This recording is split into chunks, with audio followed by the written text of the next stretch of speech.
Student, welcome to our channel.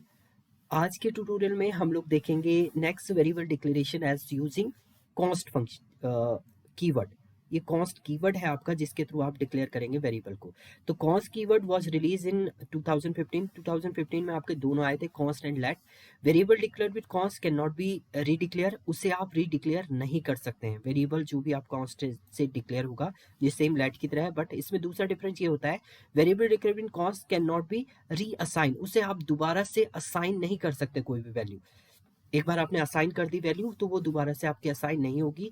Variable defined with the const have block scope, इसमें भी आपका block scope होता है। ब्लॉक स्कोप की कंडीशन ये होती है कि 2015 से पहले आपका JavaScript global scope and function scope को ही वर्क करता था। Global scope and global variable, local variable उस पर काम करता था, बट आफ्टर दैट जब आपके लेट एंड कॉन्स्ट फंक्शन आए थे तो वेरिएबल डिक्लेरेशन आए थे, तो उसमें आपका ब्लॉक स्कोप में कहता है कर्ली ब्रेसेस के अंदर अगर आपने कोई वेरिएबल डिक्लेयर किया तो वो आउटसाइड इसके यूज नहीं होगा।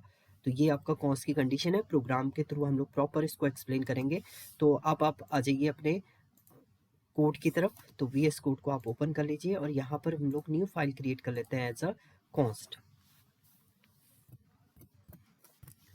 .html। const.html से हम लोग इसको सेव कर देंगे। देन फर्स्ट फाइल आप डॉक टाइप आपका हो जाएगा, देन HTML, देन बॉडी ले लेते हैं, सीधे बॉडी आपकी हो जाएगी। एंड इसमें हम लोग स्क्रिप्ट टैग जो है वो यूज कर लेंगे। स्क्रिप्ट टैग देखिए, स्क्रिप्ट के अंदर आपने कोई वेरिएबल डिफाइन किया है, कॉन्स्ट a इक्वल टू 23 मैंने डिफाइन किया है। एंड उसके बाद अगर आप इसे प्रिंट करें, डॉक्यूमेंट डॉट राइट, हम लोग यहाँ पर value of a equal to concatenation symbol आपका प्लस होता है, यहाँ पर a आप लिख देंगे तो आपका आउटपुट जो है वो प्रॉपर वे में जनरेट होगा। देखो कॉन्स्ट के थ्रू अगर आप वेरिएबल डिक्लेयर कर रहे हैं तो क्रोम में हम लोग रन करते हैं तो आपका value of a equal to 23 ये रिटर्न कर रहा है। तो ये आपका प्रॉपर एग्जीक्यूट हो रहा है। अब दूसरी कंडीशन है, आपने कॉन्स्टेंट एक बार डिक्लेयर कर दिया एंड a को आप दोबारा से असाइन करें, 56 आपने असाइन कर दिया है। देन आप इसको सेव करेंगे एंड रन करने की कोशिश करेंगे। तो देखिए रन किया आपने, रिफ्रेश किया हमने इसको, तो यहाँ पर आपकी क्या होगी, एक एरर जनरेट हो जाएगी। एरर कहाँ से शो होगी, आप इंस्पेक्ट में जाइए, इंस्पेक्ट में कंसोल में आप देखेंगे तो यहाँ पर आपका वो एक एरर दे रहा है, uncaught type error assign to constant variable. आपने दोबारा से क्या कर दिया, असाइन कर दिया कांस्टेंट वेरिएबल को। अगर आप ये कंडीशन देंगे तो ये एरर दे देगा, तो ये एरर है। दूसरी कंडीशन है, कॉन्स्ट को आपने यहाँ पर डिक्लेयर कर दिया है और बाद में आप वैल्यू असाइन कर रहे हैं, तो ये भी आपका रॉन्ग रहेगा। कॉन्स्ट कहता है जब आप डिक्लेयर कर रहे हैं वेरिएबल को वहीं पर आपको वैल्यू भी असाइन करनी है। अगर आप ऐसा नहीं करेंगे तो ये एक एरर आपकी जनरेट कर देगा। तो ये आपकी दूसरी कंडीशन है। जबकि अदर में देखिए, वेयर में अगर मैं इसी को लिखूं, वेयर में आपने वेरिएबल a लिखा और a इक्वल टू 56 कर दिया, देन आप रन करेंगे इसको तो ये प्रॉपर आपका रन करके आउटपुट रिटर्न करेगा। सेम लेट में भी चेक करते हैं हम लोग। लेट में आपने a डिक्लेयर किया एंड उसके बाद इसको रन करते हैं हम, तो ये भी आपका मतलब डिक्लेयर करने के बाद आप असाइन कर सकते हैं लेट और वेयर में। बट कॉन्स्ट में डिफरेंस ये है, जहां पर आप कॉन्स्ट को डिफाइन करेंगे वेरिएबल को वहीं पर आपको असाइन भी करनी है वैल्यू।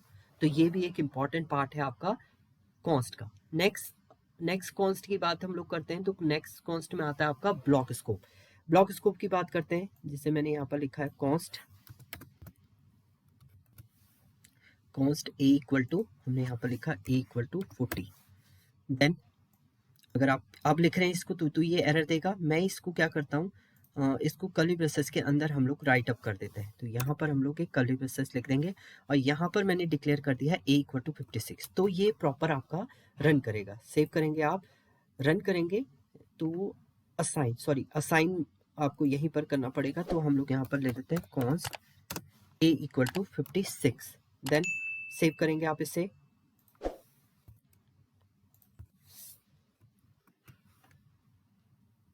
सेव किया मैंने इसे, देन आप इसे रन करिए तो आपका प्रॉपर रिजल्ट ये आउटसाइड। देखिए कॉन्स्ट में भी आपका जो ब्लॉक स्कोप है इस कर्ली ब्रेसेस के बाहर आपका यूज नहीं होगा। बाहर आप यूज करना चाहेंगे तो नहीं होगा, क्योंकि इसने डायरेक्ट इसी वैल्यू को क्या किया है, यहाँ पर एक्सेस किया है। जबकि आपकी ए की वैल्यू चेंज हो गई थी वो वैल्यू। हाँ, इसको आप अगर इसके अंदर डॉक्यूमेंट डॉट राइट लिख देते हैं, ए की वैल्यू यहाँ पर लिख देंगे, इसको कॉपी करते हैं हम लोग, यहीं पर हम लोग पेस्ट कर देते हैं एंड इसके बाद हम लोग यहाँ पर प्लस करके बी आर टैग लिख देते हैं ताकि ये नेक्स्ट लाइन पे आपका आ जाए।